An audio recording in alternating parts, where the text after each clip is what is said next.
coworker has an absolutely shocking secret. I worked as a waiter in Boston for a few years, and nothing gave me more joy than getting to work with my favorite busboy, Juan Carlos. Every shift we worked together was full of laughter and non-stop tomfoolery. The manager knew we had a special bond, so she usually scheduled us in the same section, but occasionally I got stuck working with another busser named Fanny instead. Fanny was the absolute worst. She never bussed a table unless I told her to, and then she did so begrudgingly.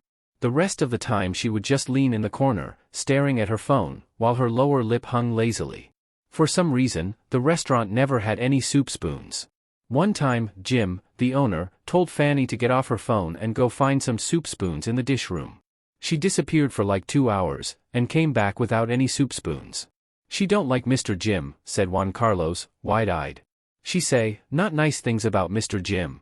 I had known Juan Carlos long enough to know that this was his way of talking mad smack about Fanny. A couple of weeks later, the restaurant hosted its employee Christmas party at Dave & Buster's. They bought everyone food and drinks, and gave everyone a $20 game card. It took Juan Carlos and me about 4 seconds to waste all our money on the punching bag machine, and then we started wandering around the place with our Coronas, trolling our fellow employees. Juan Carlos elbowed me in the rib and pointed across the room. Fanny was over playing the Kung Fu Panda punching game. Naturally, we made a beeline over there. The game has 6 little punching bags, and you have to punch whichever one lights up.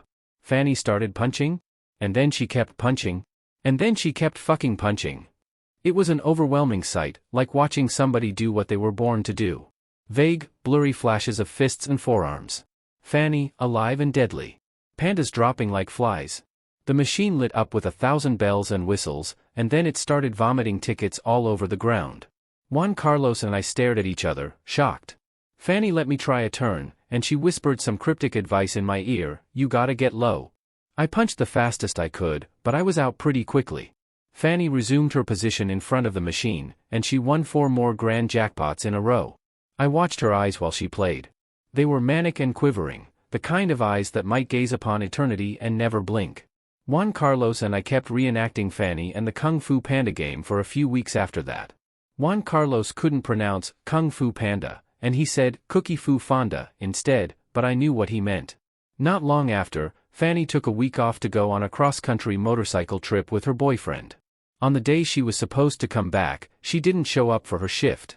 One of the other bussers showed me and the manager a Snapchat story that Fanny had posted like an hour earlier. She was on the back of a motorcycle, arms splayed while she laughed freely.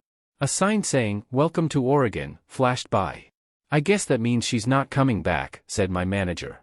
A few days later, someone went to clean out Fanny's locker, and they found like 200 soup spoons in there.